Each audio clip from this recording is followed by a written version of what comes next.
la instalación que hicimos hace rato ya en Plaza Bolívar, espectacular, ¿ah?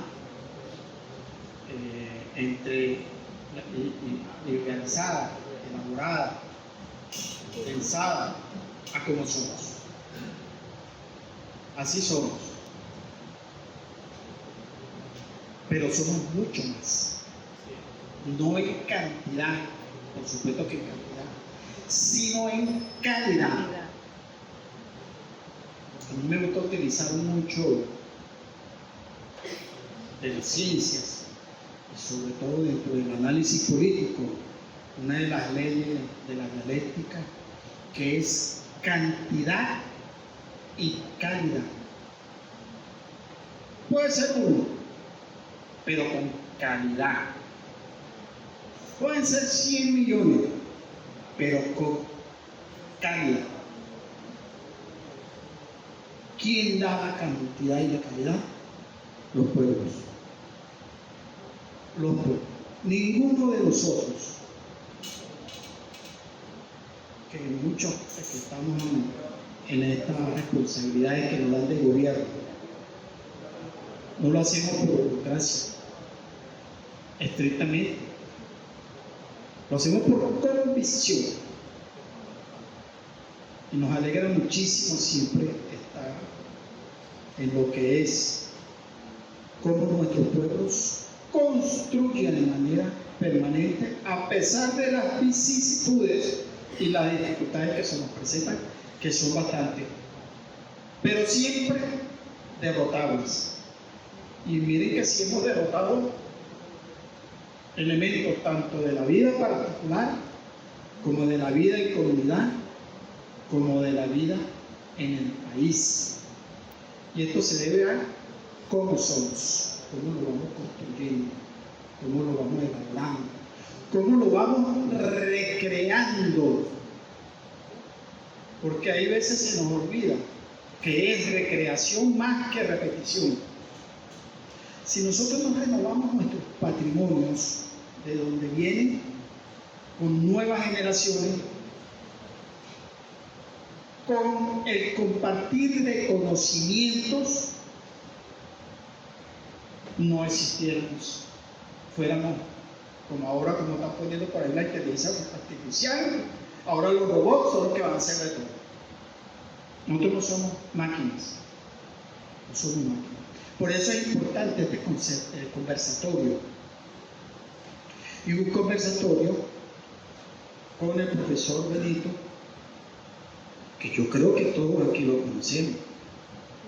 No desde ahorita, desde hace años. El profesor Benito no existe desde la Revolución para acá. Es uno de los constructores, igual que todos ustedes, de la Revolución. Los conocimientos científicos del profesor Benito. Y después vuelto práctica con todo lo que se ha hecho dentro de los elementos establecidos en la Carta de la UNESCO y todo lo demás.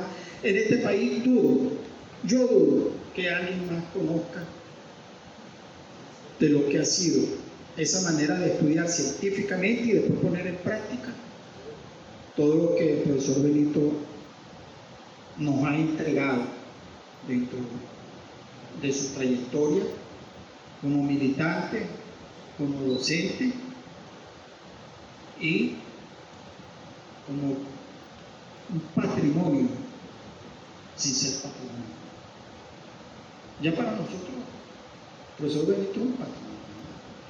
Entonces, el conversatorio es eso, reconocernos nosotros mismos por intermedio del conocimiento científico, por intermedio del conocimiento cotidiano, diario, constructivo, liberador.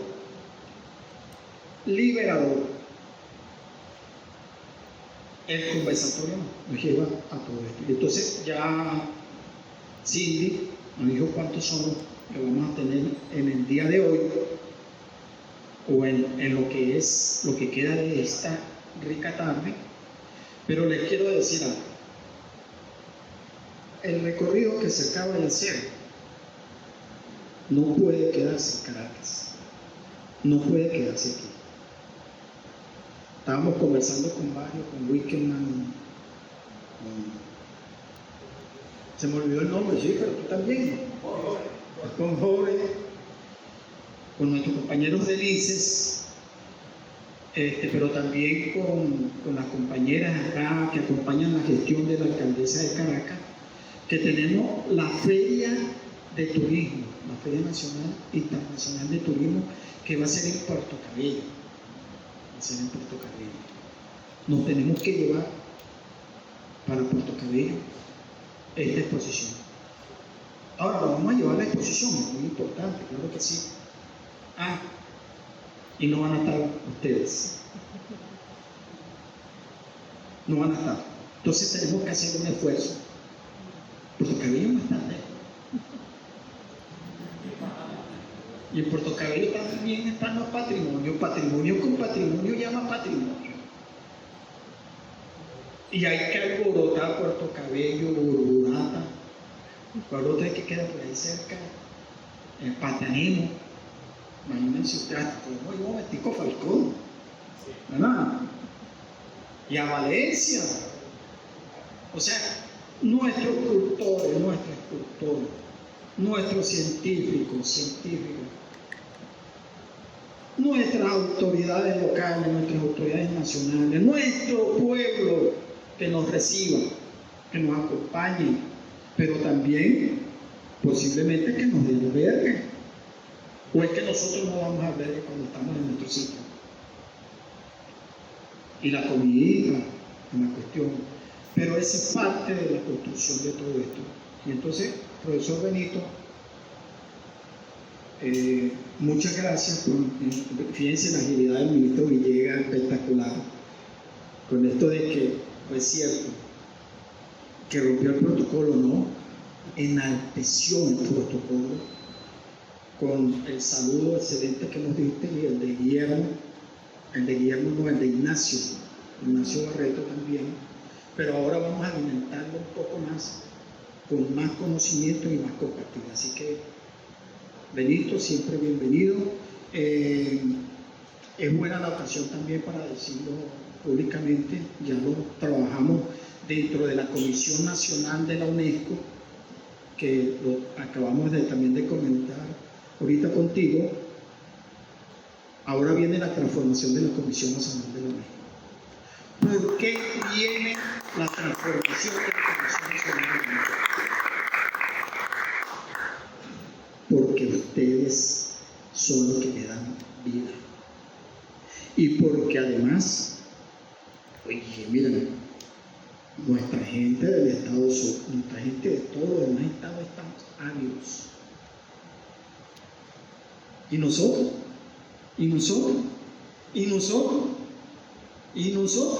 Entonces, Benito, habíamos conversado en estos días dentro de la Comisión Nacional de la UNESCO que tenemos que formar o tenemos que estructurar un proyecto que vaya trascendiendo y que se convierta en una cátedra permanente de lo que es la elaboración de los expedientes para los reconocimientos,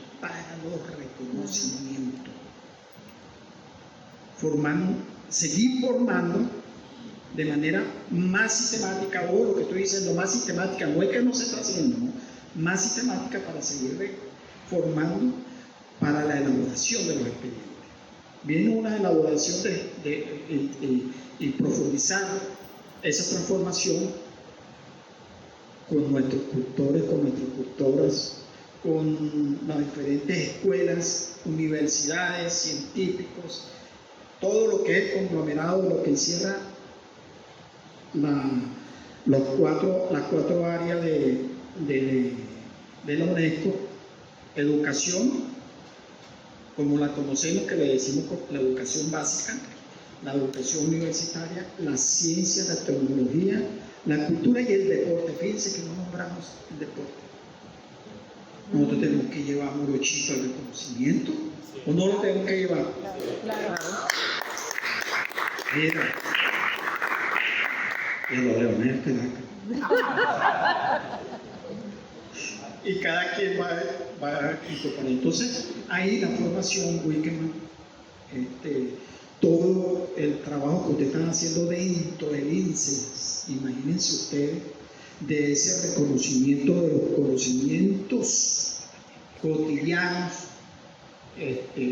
como lo vamos a hacer ahora con nuestros artesanos en el patrimonio de Coro y la Vela, el patrimonio mundial de Coro y la Vela, el conocimiento de nuestros artesanos que elaboran la construcción de las viviendas desde hace siglos.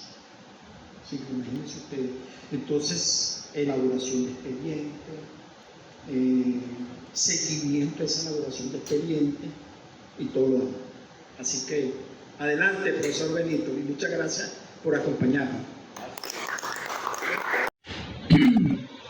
Debo comenzar agradeciendo a mi amigo Rubén Darío Molina, porque con Rubén Darío tenemos una relación de amistad y de respeto desde hace varios grupos. Hemos coincidido en las reuniones de los comités intergubernamentales en Asia, Europa, África, en muchos lugares, con frecuencia en París. Y de verdad que sus palabras obedecen a una relación y a un sentimiento de amistad, más que ser palabras para elogiar a una persona. Yo tenía planteado en esta conversación narrarles a ustedes todo ese proceso que yo creo que ya muchos de ustedes conocen, desde que ingresa el primer elemento del gobierno bolivariano a una lista del patrimonio cultural inmaterial de la humanidad que fue en el año 2012 con los diablos danzantes de Corpus Christi de Venezuela. Por eso quiero agradecer de manera muy particular la presencia de algunos practicantes de la parranda de San Pedro de Guarenas y Guatire que están aquí presentes, del San Juan Bautista que están aquí presentes, de la red de patrimonio y diversidad cultural que están presentes, de los cantos de trabajo de llano que están presentes. Bueno, y por supuesto, además de la red, además de los amigos que representan estas manifestaciones, la presencia de la Gobernación de Miranda a través de la única Dirección de Cultura para el Patrimonio Cultural Inmaterial que existe en el país, que es Miranda y que lo dirige María. Pero agradecerles a todos ustedes esta presencia. Yo les dije, le di una vuelta, tengo una hora, entiendo, a esta conversación, porque mi querido amigo Rubén Darío me está dando pie a ello. Al final van a ver ustedes el video que va a acompañar el expediente que este año se aprueba, el expediente número 11, el joropo en Venezuela. Y yo estoy muy alegre por ese video. Siempre yo estoy a cargo de la elaboración de los videos con un equipo de personas que me acompañan, pero particularmente me enfoco mucho en la realización de los videos. Y les voy a decir algo, que a lo mejor ustedes lo van a ver al finalizar el video. Fue posible, porque yo por más de 30 años me he dedicado a registrar esas variantes. Y les digo que me duele, porque de los 15 personajes principales que aparecen allí, solamente 3 están vivos. Y uno se pregunta, pero qué rápido pasa todo. Alguien decía que cuando un hombre que maneja la palabra oral, que quizás no sepa leer y escribir, pero es un sabio, muere, es como si se perdiera una de las más grandes bibliotecas del mundo. Todos los días se nos están muriendo los grandes sabios de la cultura, tradición. Y yo voy a hablar en esta conversación ya no de la alegría de tener tantos expedientes como tenemos dentro del proceso de la Revolución Bolivariana. Hay 20 elementos que han sido enaltecidos por la UNESCO, bien porque formen parte de la lista o porque, como acaba de ocurrir, se han declarado centro de categoría 2. Porque no es solamente la lista de patrimonio cultural y material, como quedó claro en la reunión anterior, en la asamblea que se hizo en la plaza, sino también Memoria del Mundo, también Ciudad Creativa. O sea que cada vez avanzamos mucho más. Pero indudablemente de que tengamos 20 referentes colectivos y de alto valor ante la UNESCO, es muchísimo para un país. No en vano, en el caso del patrimonio cultural inmaterial, que apenas hace 12 años nadie sabía si Venezuela tenía o no patrimonio cultural inmaterial. Hoy día, con orgullo, podemos decir que somos el tercer país de América Latina, el cuarto país de América Latina que ha nacionalizado patrimonio cultural inmaterial. Por eso quiero hablar de los desafíos y voy a empezar con una anécdota. Porque, bueno, yo tengo necesidad de citar a Chávez. El Chávez que yo no conocí cuando dijo por ahora, como decía Rubén Darío. Cuando dijo por ahora tenía yo más de 10 años que no lo veía. Así que creo que nos estamos entendiendo sobre lo que es ser chavista. Porque yo conocí a Chávez en 1977 cuando era subteniente y usaba una boina verde porque era cazador. Yo la tenía en el cuartel de Cumaná. Nos encontramos no menos de 6 o 7 veces, dialogábamos, pero yo no sabía que él era Chávez. Yo vivía con alguien que estaba allí, cooperaba con muchas cosas, le encantaba hablar. Teníamos conversaciones, nos encontrábamos en un restaurante allá llamado Hotel Río, donde él llegó. A donde llegaba mucho, vestido de civil, siempre lo vi vestido de civil, hasta que un día, eso lo sabe Adán, veo que sale un jeep, yo iba manejando del cuartel de Cumaná, y en aquel jeep va aquel hombre que yo me encontraba vestido de civil a cada rato, y lo veo porque está en toda la orilla con su boina verde, y yo dije, es un cazador. ¿Tú sabes qué significaba para nosotros en ese tiempo ser cazadores? Yo quedé aterrado, con la mala suerte de que 15 días después me lo encuentro en el campo de béisbol de la Universidad de Oriente, vestido de jugador, y me llama. Mi primer nombre es José, yo me llamo José Benito. Y a todo el mundo yo me presento como José. José, vente para que veas el partido. Y él dijo, no, yo no puedo. Fue la última vez que lo vi. Pasaron más de 10 años y un día estoy aquí en Caracas y oigo el ruido y las cosas y me despierto y prendo el televisor, y es cuando lo veo decir por ahora y digo, bueno, este es el tipo que no puede ser que yo golpe a la derecha. Fue lo que yo pensé. ¿Qué digo? Bueno, después todo lo demás no habría que contar. Pero quise traer a Chávez aquí, no por eso, porque la gente dirá, bueno, ¿qué se cree? Porque lo conoce desde el 77. No es eso. Es su nombre, porque siento una gran admiración. Y realmente fue él quien me metió en este lío de empezar a hacer este video. Y esa es la historia que yo quiero contar hoy.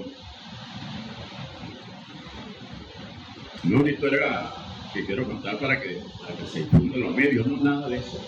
Quiero contar que estamos aquí hablando de este tema y quiero tocar la fragilidad de este tema. Porque ese tema es muy frágil. Ocurría que Aristóbulo Istúriz era ministro de educación. Y fíjense ustedes la fragilidad de estos temas de gobierno, que yo estoy convencido que jamás ningún gobierno va a dejar de tener una cancillería. Todos los hay. Llámese Ministerio de Relaciones Exteriores, como sea, pero siempre la parte diplomática estará presente.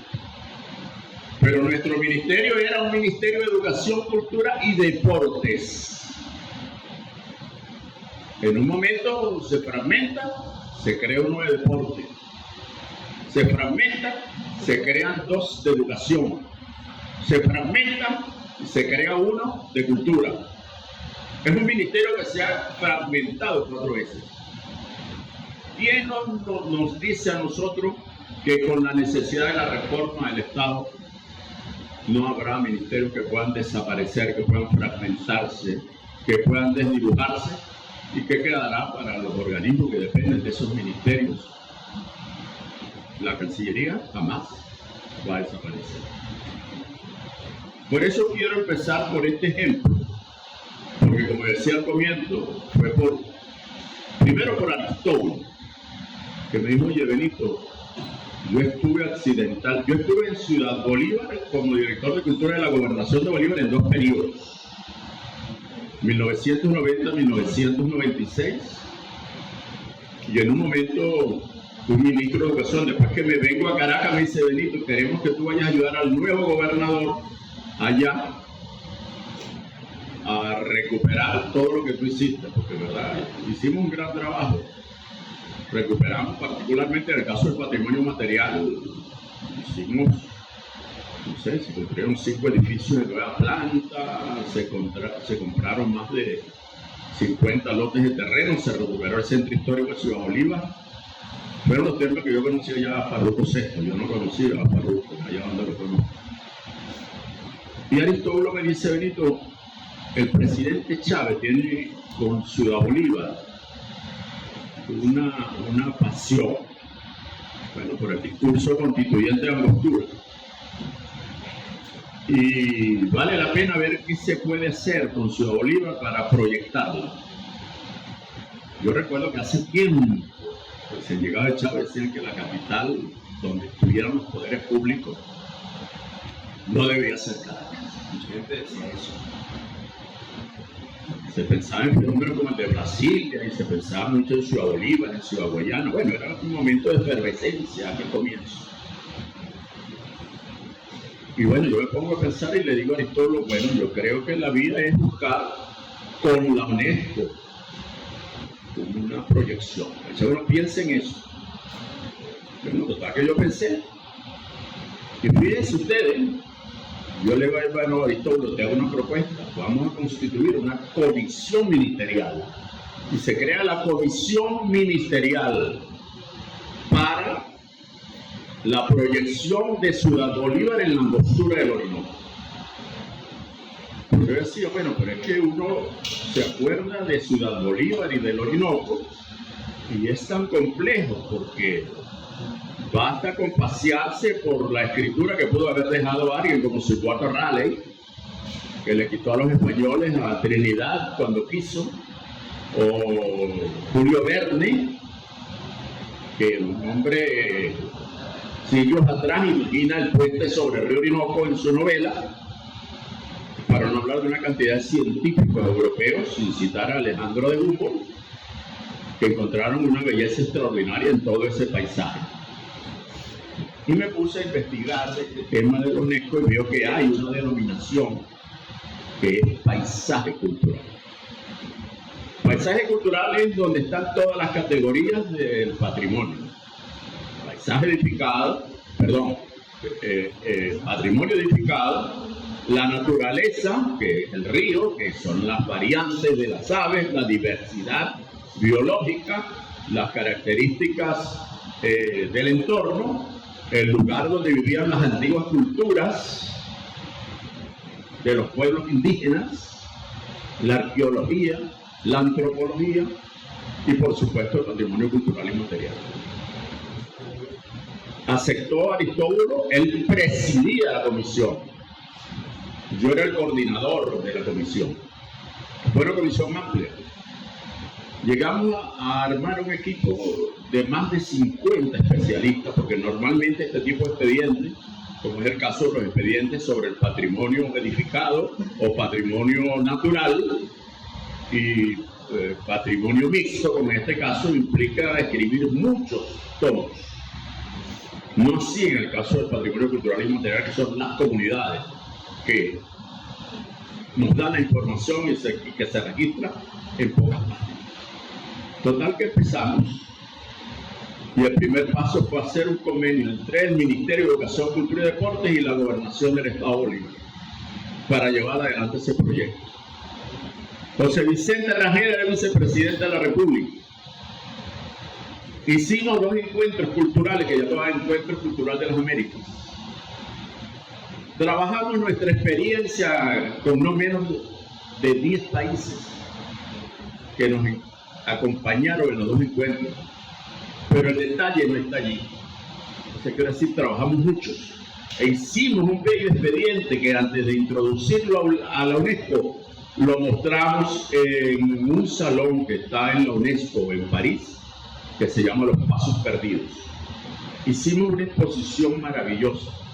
Recuerdo que era un fotógrafo llamado David Maris, porque le hicimos todas las fotos aéreas de aquello. Pero lo que más recuerdo de todo aquello fue cuando un día Aristóbulo me dijo: mira, Benito, el presidente Chávez quiere ir a Ciudad Bolívar para él mismo firmar el expediente. Cuando me dijo así, yo me quedé, a pesar de que yo había sido responsable de la comisión del NAS entre el gobierno de Caldera y el gobierno de Chávez, y nos habíamos encontrado más de una vez, pero la verdad que no esperaba encontrarme con Chávez en Ciudad Bolívar. Y así fue. Yo allá, pero es que no fue solo, para que vean lo que era Chávez.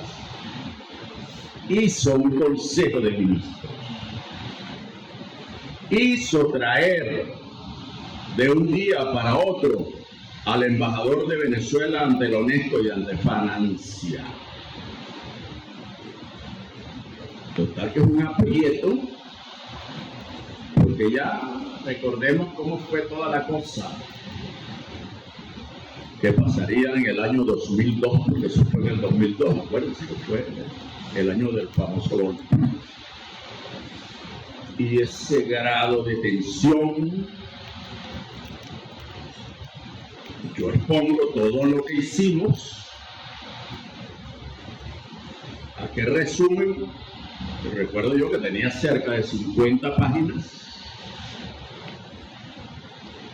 Chávez encantado con lo que escuchó, porque introdujimos en ese expediente un nuevo elemento, que era el que quería Chávez que estuviera.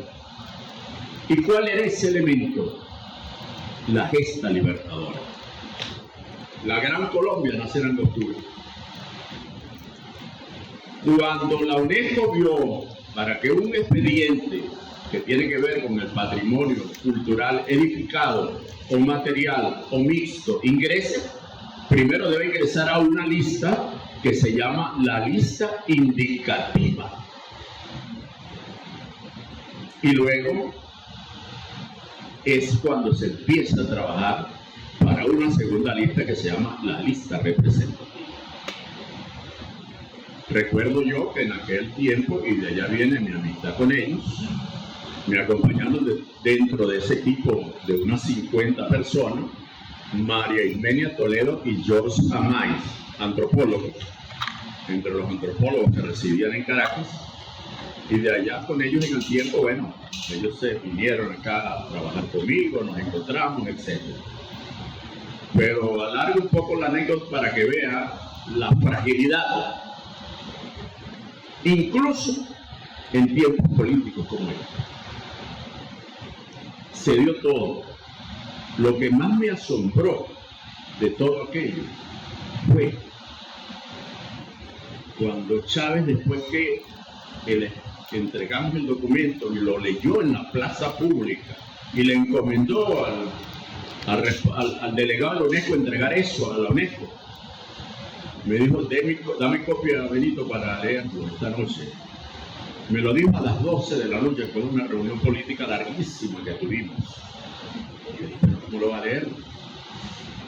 Porque el problema era que todos teníamos que levantarnos a las 5 de la mañana después de ir al aeropuerto.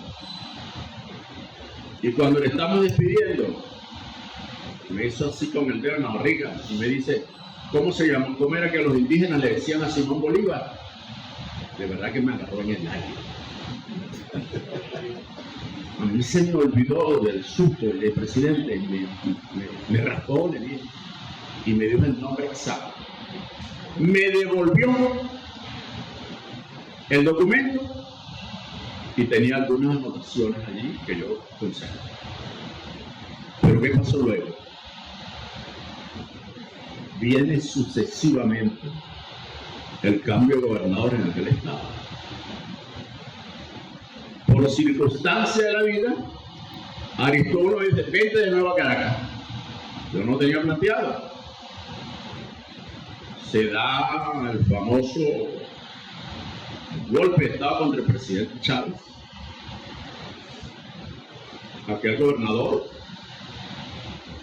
fueron días difíciles, ¿no? Hizo un terreno.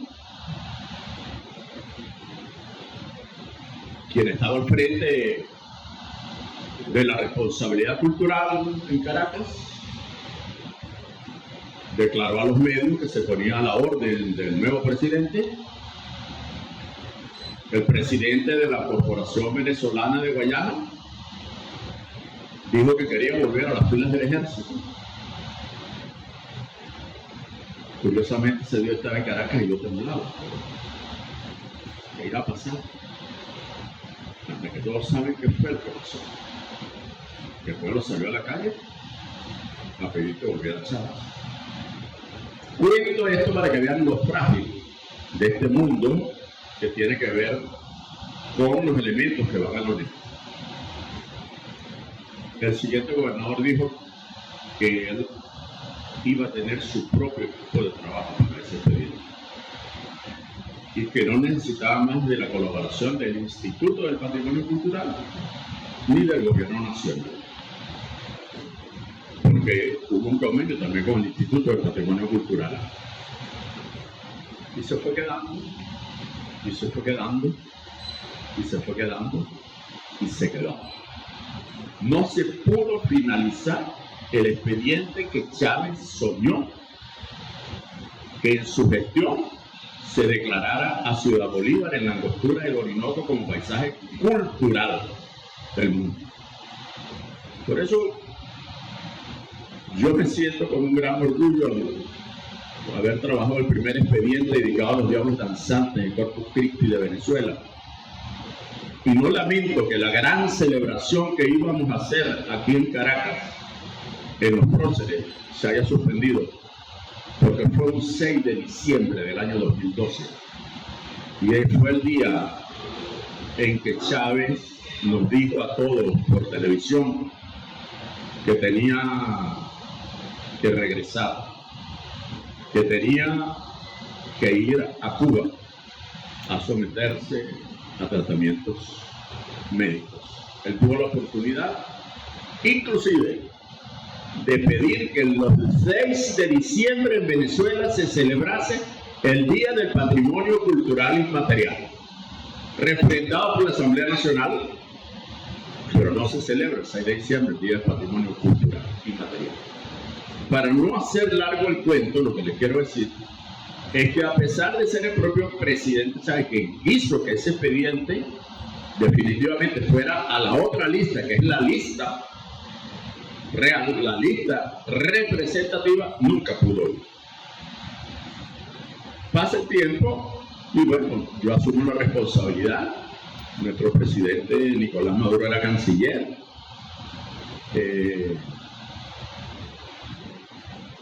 Solicitan que un organismo, Venezuela asume la convención en el año 2008 y se necesitaba que un organismo fuese el encargado. se designa al Centro de la Diversidad Cultural, tenían que mandar el currículo de alguien, mandan el mío, y bueno, yo con un aprieto, pero es que yo no sé hablar francés, ¿cómo voy a meterme en este lío? Finalmente me convencen, bueno, me metí, hoy día tenemos, ya con el ROC, que este año va a ingresar a la India, 11 expedientes, incorporados por un equipo de trabajo muy amplio. Un equipo de trabajo muy amplio, y con la entrega este mismo año de la YACA, van a ser 14 expedientes, de los cuales habrá 3 en espera para los años 2026, 27 y 28. Espero estar vivo, yo tengo 74 años. Claro que sí. Pero yo quería hablar, fíjate, Rubén Darío, de la fragilidad de estas cosas. Por eso empecé por ese ejemplo de la fragilidad. Porque lo más importante no es tener tantos expedientes. Lo más importante son los planes de salvaguardia. Porque si no hay buenos planes de salvaguardia, que es el único compromiso del Estado, ese elemento, porque así la UNESCO cita a la manifestación, ese elemento puede salir de las listas. Y eso es una situación bastante incómoda para un país. Lo sería. Por eso yo siempre he visto, porque estoy convencido que como gobierno bolivariano debemos actuar unidos. Y es una experiencia muy bonita la que a mí me une a la gente del Estado bolivariano de Miranda. Ahí estuvo, que no hoy es nuestro ministro de Educación, Héctor, y entendió que teníamos que trabajar de la mano alcaldías, gobernaciones y comunidades. Él lo entendió muy bien. Y fue una bella experiencia, y sigue siéndola en el caso de Miranda. Igual tenemos redes patrimoniales en todos los estados.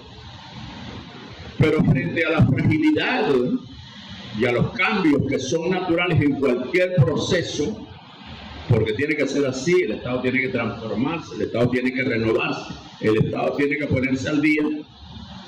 Yo siento, es la experiencia que puedo decir después de más de 20 años dedicados a este tema, de involucrarme con los expedientes del patrimonio ante la UNESCO, que somos muy frágiles.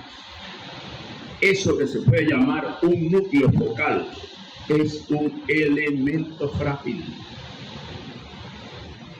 En los núcleos focales, el caso del Centro de la Diversidad Cultural es el núcleo focal para la Convención de la UNESCO en el año 2013. Y como núcleo focal trabajamos. Pero esos núcleos focales necesitan estar robustecidos. Ahora, ¿qué pasa? ¿Qué es lo que está pasando en nuestro país?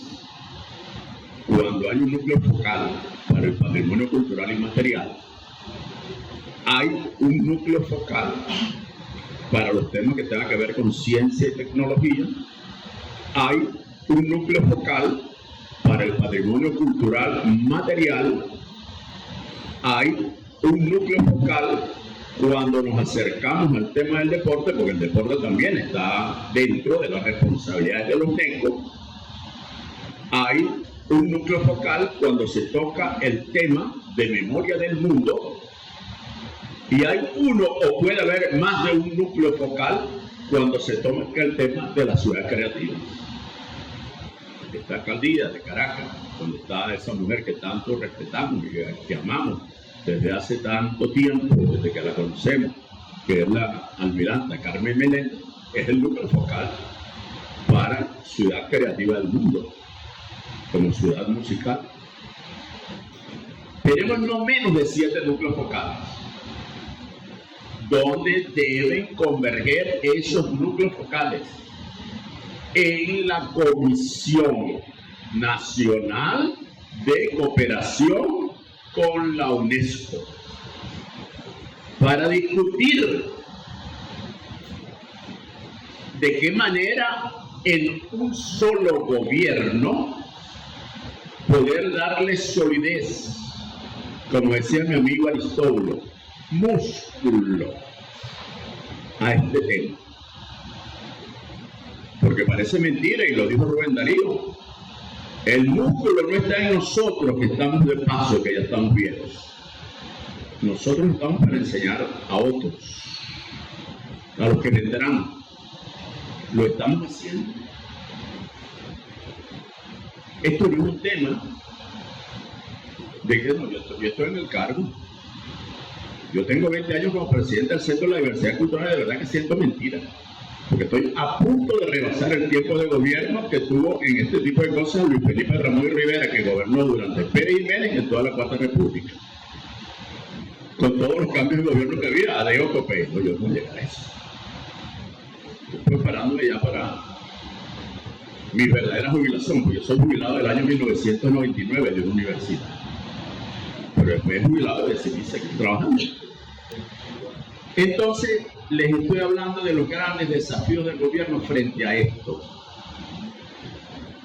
Extraordinario todo lo que hemos visto hoy, la muestra, la actividad en la plaza, el recorrido, la exposición, porque nos ha dibujado cuánto tenemos y cuánto poco conocemos para muchos venezolanos. Una periodista me entrevistó sobre el joropo y me dijo, ¿cuántos nombres tiene el joropo? Y le dije, mira, como sabe todo nuestro equipo de trabajo en el cuestionario correspondiente, hay que citar en un número determinado de palabras todos los nombres que tiene el joropo en Venezuela. Y ese número de palabras, creo que son aproximadamente 150, no fueron suficientes para citar todos los nombres que tiene el joropo. Los venezolanos no conocen el joropo tal cual es. Pero no sé qué transmiten los medios, porque se ve en una tarima, pero tal cual es, ¿no? Entonces, cuando yo hablo de los desafíos, y está nuestro viceministro de Asuntos Multilaterales presente, es porque yo les estoy diciendo a ustedes, y le estoy diciendo a él, que busquemos esa vía a través de la Cancillería para consolidar este gran movimiento, porque si tenemos, por supuesto, existe la Secretaría de la Comisión Permanente de Cooperación con la UNESCO, pero la comisión quienes las integran de acuerdo al artículo 7 de la Constitución de la UNESCO, los diferentes organismos que tienen responsabilidad en esta tarea, los que trabajan con los expedientes, los núcleos focales, por supuesto, con el soporte de la Secretaría de esta Comisión Nacional. Yo cuando viajo y me encuentro a mis colegas, de lo que se habla de la comisión, Miguel Barnet, que tiene una obra llamada Biografía de un Cimarrón, que está traducida a 24 idiomas y que tiene 88 ediciones, incluida la venezolana. Cuando yo me lo encuentro, porque es mi gran amigo, es porque él está representando de su país a la Comisión Permanente de Cooperación con la UNESCO. Y no porque es el secretario de la comisión, no, sino que es un miembro y se le da la responsabilidad de que esté allí, de que defienda al país, de que argumente. Es una necesidad urgente. ¿Por qué? Yo les voy a dar un solo ejemplo.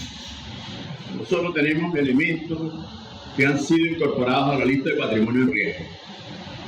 Uno de ellos, canto de trabajo de llano colombo venezolano. Aquí está Vidal Colmenares. Antes de terminar, tú nos vas a dar una cantica de arreo o una cantica de ordeño. ¿Cómo vamos nosotros aquí desde Caracas a internarnos en el Alto Apure para saber si uno de los últimos hombres que están ordeñando con las manos todavía lo siguen haciendo y a cuántos han enseñado? ¿Cómo? No podemos. Yo creo, Rubén Darío, que esta comisión de cooperación con la UNESCO debe dar pie a la creación de comisiones en las regiones. En las regiones es que tienen que ser los propios campesinos que todavía aquí los últimos actos de arreo que nosotros conseguimos para ese expediente que lo hicimos con Colombia, ¿sabe cómo lo conseguimos? Y lo sabe Vidal Colmenares, contrabandeando ganado entre Colombia y Venezuela, porque todo el ganado se traslada en grandes gandolas, pobres animalitos. Es impresionante cuando uno ve un canto de arreo y ve al hombre que va cantándole y uno ve cómo el animal obedece. Yo nunca había visto eso. Cuando le está cantando el hombre que lo ordeña, cómo uno ve que las orejas de la vaca las van, porque hay un enternecimiento, esa relación humana entre el animal y el hombre. En Colombia, la Universidad de Yopal nos lleva una morena, porque ella tiene una especialidad en psicología, para estudiar esa relación hombre-animal. La UNESCO se está planteando que una de sus funciones de las convenciones a futuro esté dedicada a estudiar ese fenómeno de la destrucción de la naturaleza, de la destrucción casi planetaria, porque estamos matando animales. Por eso la UNESCO nunca va a aceptar allá que se proponga una pelea de gallos para patrimonio de la humanidad, como nunca ha permitido que los españoles lleven las faenas de toreo, que ha sido además declarada patrimonio cultural y material dentro de España. Pero la UNESCO no entra, porque eso es maltratar la condición humana, la condición del animal y la condición humana. Entonces, yo creo que hay una oportunidad ahora, porque yo no iba a hablar de los logros, yo estoy hablando ahora de los desafíos que tenemos por delante, porque debemos nutrirnos. Aquí hay una red de patrimonio que está organizada en todo el país, con las comunidades. No se trata de una lista inmensa donde vamos a tener no sé cuántos funcionarios en nómina en cada lugar, no se trata. La mayor parte de estos expedientes van a ser dentro de poco 15. Tiene que ser con las comunidades porque es el requisito de la UNESCO. El secreto de esto está en saber trabajar con las comunidades, en respetarlos. Yo voy a hablar de una experiencia muy personal y me disculpa. Yo he venido publicando una serie de libros que se llama Mis Papeles Errantes. Y le confieso que cada vez me asombro más porque yo empecé siendo escritor muy joven y ganaba muchos premios y la gente pensó que yo dejé de escribir, pero yo siempre seguí escribiendo. Y yo últimamente me he encontrado con una cantidad de cosas que tengo, que están manuscritas, porque yo no tenía tiempo, yo siempre andaba metido aquí y allá y cargaba mis cuadernitos, y ahora descubro que lo que tenía guardado eran tesoros. Porque fue gente que murió y que fue capaz de hablarme de lo que me hablaron. Y yo me siento con una enorme responsabilidad de darlo a conocer a mi país. Es que parece mentira, yo lo voy a repetir una vez más aquí porque lo he venido repitiendo hace tiempo. Rubén Darío, la cultura sí da votos. Yo estuve en Ciudad Bolívar durante 6 años seguidos ocupando la plaza de Ciudad Bolívar todos los domingos. Vidal fue varias veces con Fabita Nieto.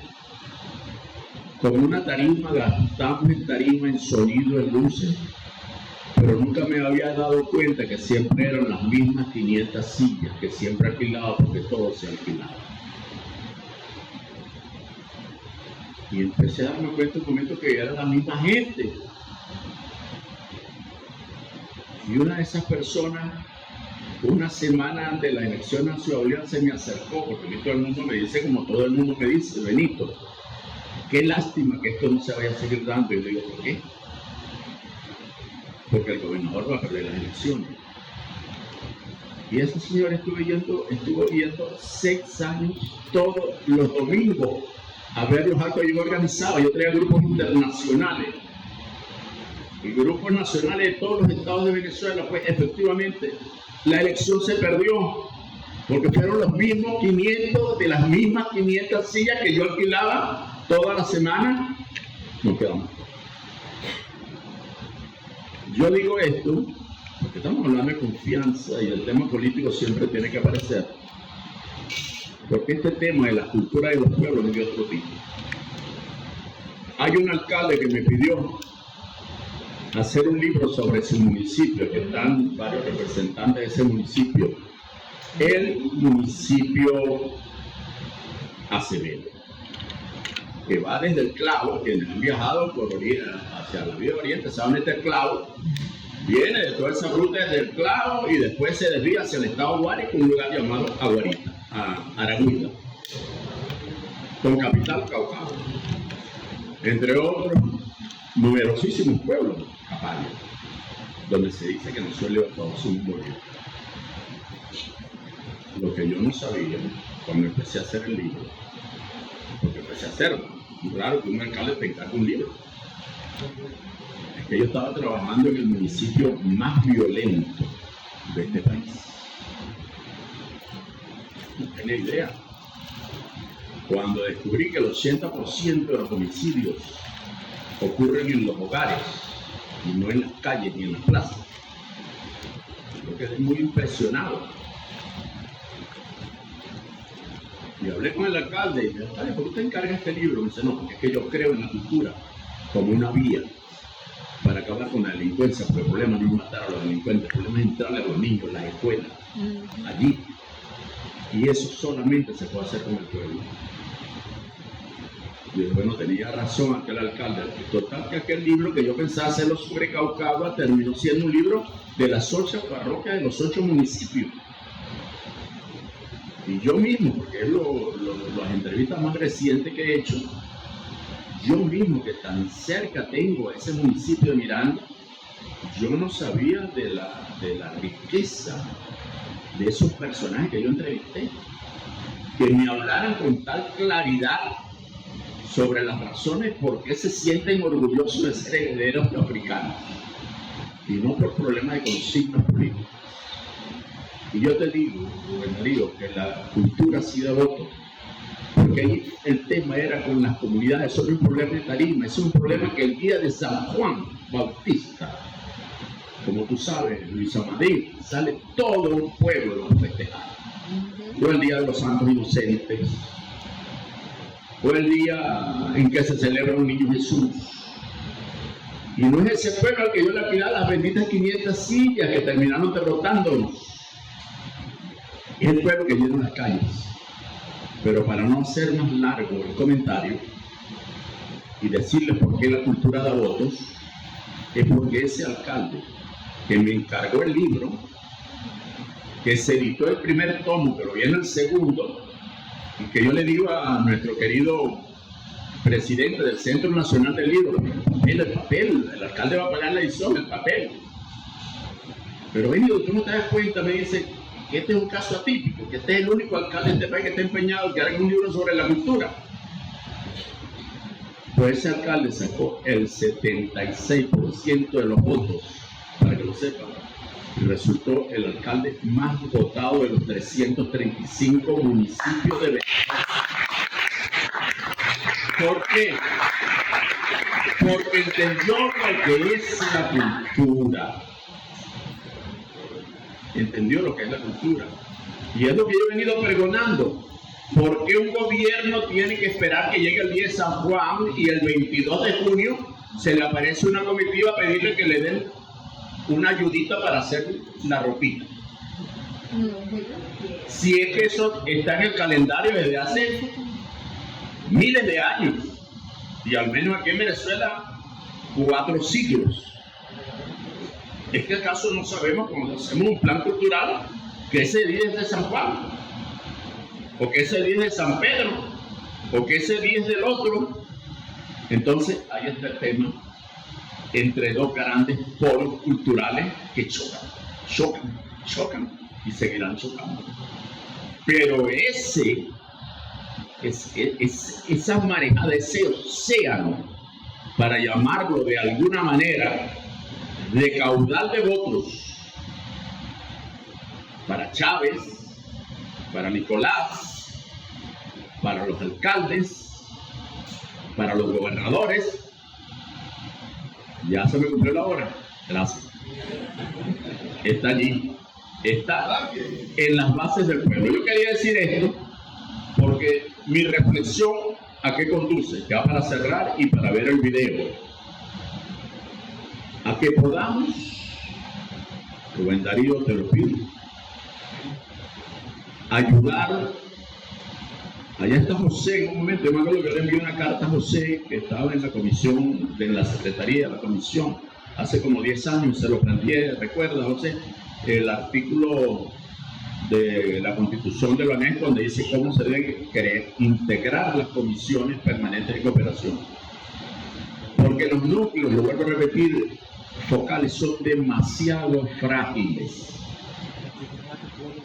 Y yo creo que el mejor regalo que nosotros le podemos dar a la UNESCO en este 80 aniversario es fortalecer hasta donde las fuerzas nos den a todos a la Comisión Permanente de Cooperación con la UNESCO.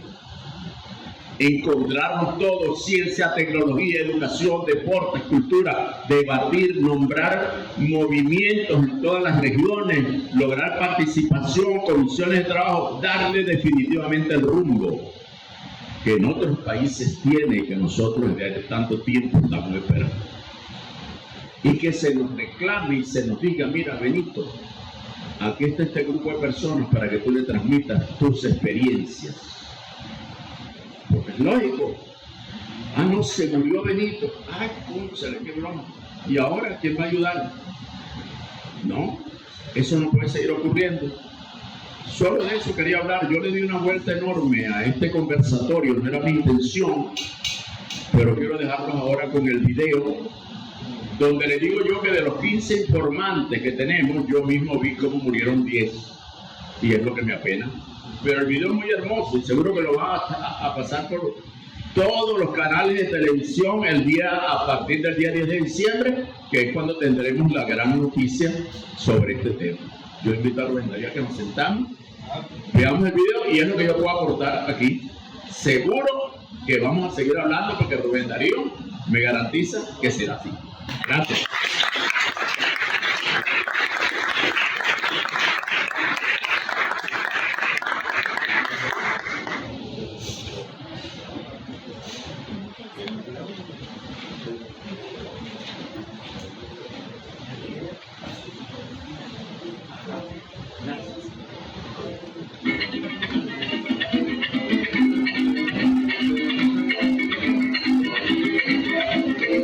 Con arma, cuatro, bandola, bandolín, en cada región de Venezuela, ese zapateo, esa tradición y esa algarabía de fiesta tiene un nombre: joropo.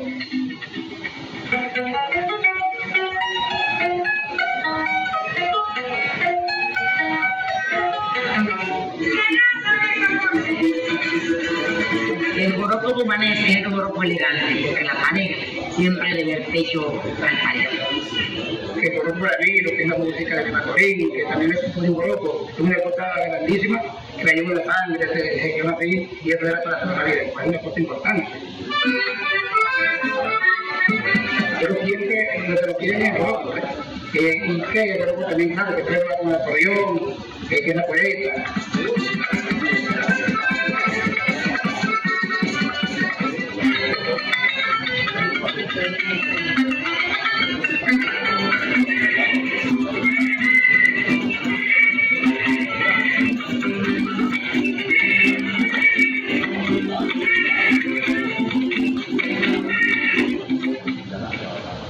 Lo mejor que le echemos al baile, compadre. ¿Qué piensa que le toquemos, compadre? El cuerpo que la cambiamos, compadre.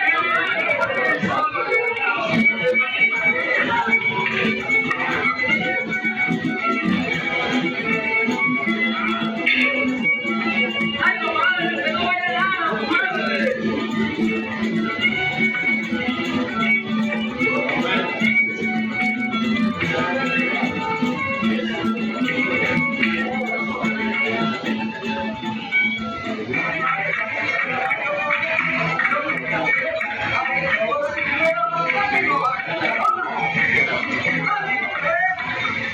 Estas manifestaciones nosotros, bueno, decimos que es de Campoamor, porque hoy la estamos trayendo en evidencia. Pero estas manifestaciones eran de todo el Valle de Yaracuy y eran de los valles altos de Carabobo, de Poder, de Portugués y de nada. O sea, en aquellos años después de la colonia, esto se encontraba en toda esta zona.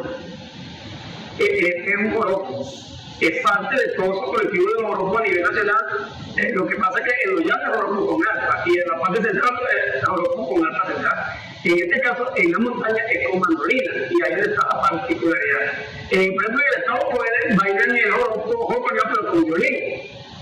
En otra zona, con bandola. Pero Pablo, vamos a aprovechar que tú me lo piso. Vamos, pues adelante.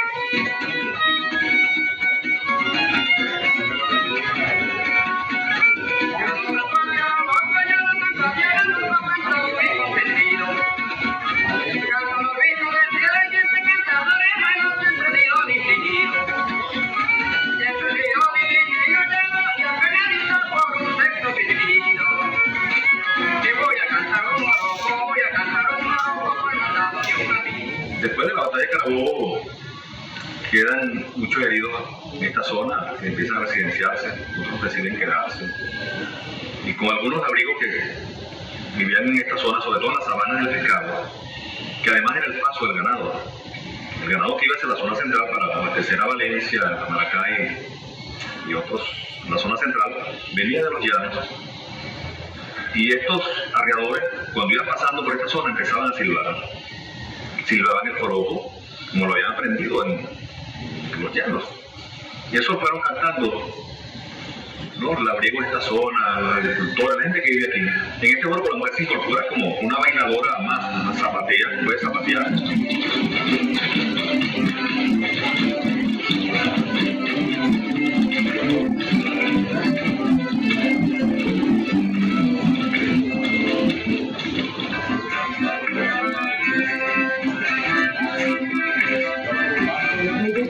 Con su polka alemán y en lo que llegan aquí oyen el joropo venezolano, entonces hacen esa mezcla, empiezan a tocar el joropo venezolano con el acordeón. Yo soy la quinta generación de los fundadores y de verdad que a mis hijas, a mí trataron de siempre hablarme de mi cultura, de mis tradiciones, por eso me siento tan orgullosa.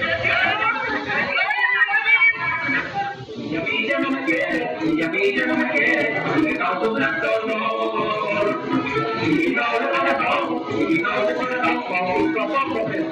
Mi participación en el joropo de bandola viene dado primero por una herencia cultural de mis ancestros. Mi pueblo es la música con que tuve mis primeros contactos musicales con los maestros Inocencio Caraballo, Juan Rebolledo.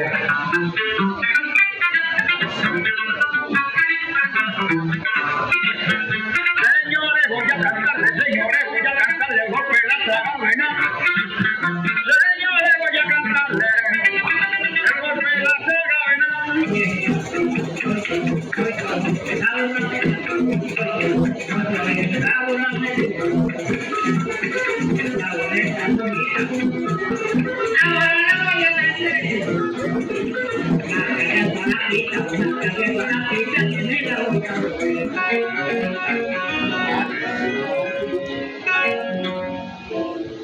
Es parte de la revuelta de impulsores de Pasaje, de acuerdo, Guadalajara.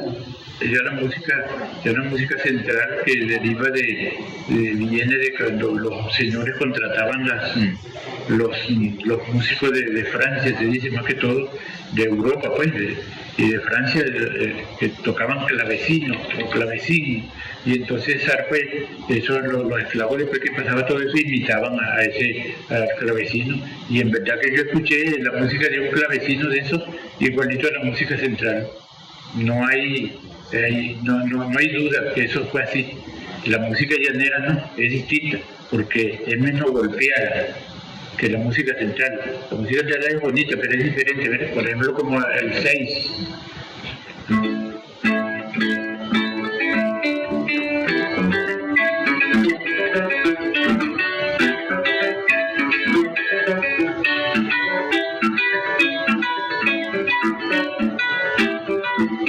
También así que aquí hay un festival de bandola y aquí se identifica el Estado como la gente bandolista, ¿ves? Inclusive el rey de la bandola, don Anselmo López.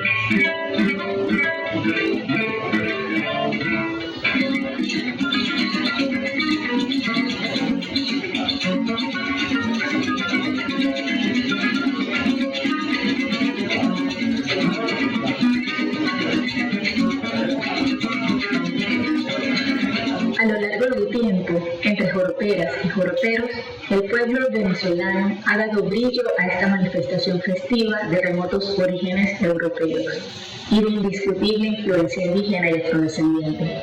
De generación en generación, destaca la belleza de su significado, continuidad y vitalidad. Soy Jovita Nieto, cultora del joropo de los llanos portuguesa y de Venezuela. Nos estamos dedicando a nuestro joropo, a enseñar a nuestros niños a bailar nuestro joropo, a rescatar nuestro joropo, a preservar nuestro joropo, a conocer lo que tenemos, que es nuestra cultura popular en joropo.